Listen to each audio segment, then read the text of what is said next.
Hi, we are doing our video project on Shirley Chisolm, the first black woman elected to Congress. She was born in Brooklyn, New York in 1924 to Charles Christopher St. Hill and Ruby Sale, and grew up with two older sisters. She grew up on a farm in Barbados with her grandmother. She was educated mostly in Barbados, but then got transferred back to New York to continue her education. She graduated from Brooklyn's Girl High in 1942 and from Brooklyn College came law in 1946 when she won prizes on the Professors debate had team. encouraged her to consider a political career. She replied that she faced a double handicap as both black and female. At first, Chisholm worked as a nursery school teacher. In 1949, she married Conrad Q. Chisholm, a private investigator. They divorced in 1977. She got a master's degree from Columbia University in early childhood education in 1951. By 1960, she was a consultant to the New York City Division of Daycare.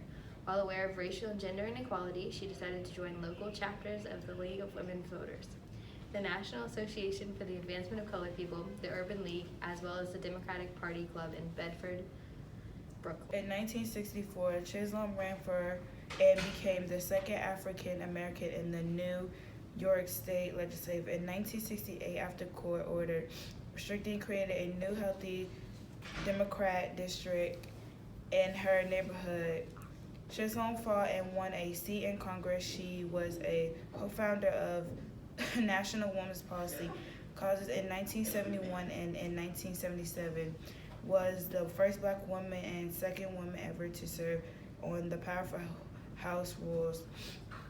Chisolm was the first black major party candidate to run for president of the United States in the 1972 U.S. presidential election, which makes her the first ever woman to run for president on the Democrat Party side.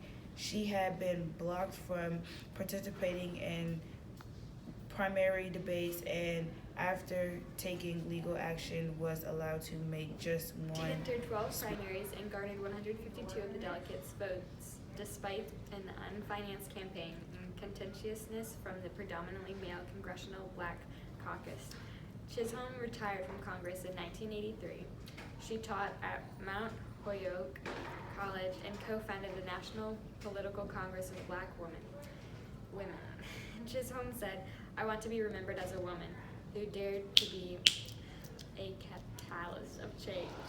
Unfortunately, after suffering through several strokes, Shirley died January 1st, 2005. Many accomplishments in her life. She was the first black woman to join Congress. She was an author and wrote the books The Good Fight and Unbought and Unbossed. She also was the second African American in the New York legislature. She was a paternalistic leader. Shirley treated the people she worked with as a team, and they all worked together as one.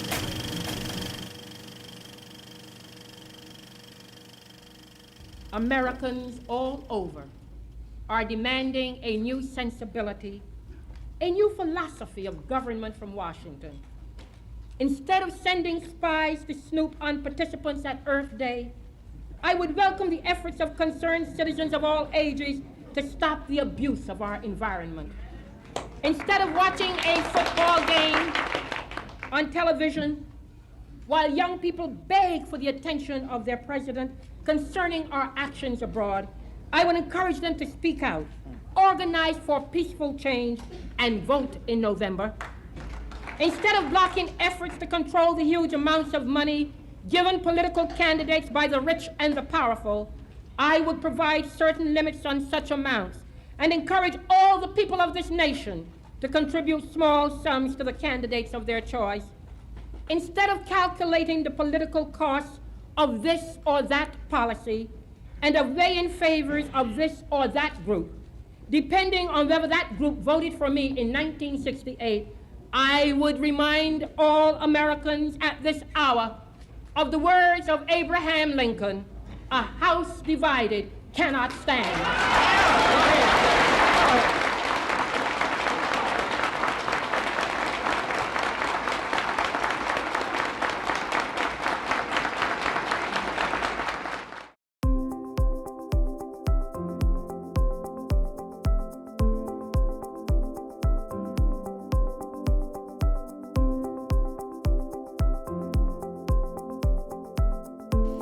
Do you know who Shirley Chisolm is?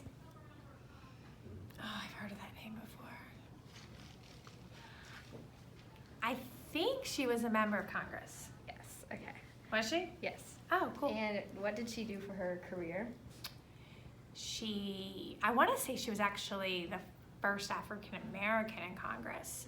So that was significant because it was like right around the Civil Rights Movement, and I don't even know that I know what I'm talking about, but I'm pretty sure.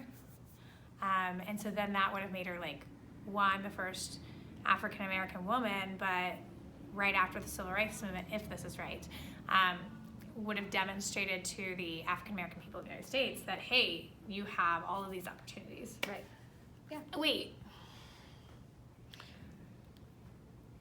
I think she might have run for president. Really? Yeah, I think she was the first woman that ran for president, which was big because that meant like a black American ran for president before a white American woman. Okay. How did she Do impact? you know if any of this is true, what I'm saying? Most of it is true. Yeah. Oh, goodness. Okay. How did she impact American society? Well, based on my thinking about what she did or didn't do, I would say if what I said was true, then she impacts it from both a gender role and also a race role, because this is, and again, I'm pretty sure like it was like 60s, 70s, and so again, at the end of the Civil Rights Movement, to demonstrate that a woman, one, could run for president when they'd just gotten the right to vote in 1920, which, by the way, guys, 2020 for 100th anniversary, and we have a presidential election this year. But also that an African American could run for president, and then an African American woman could run for president. I think that she was like a game changer for her time period. Okay. Thank you. That's it? Yep. All right.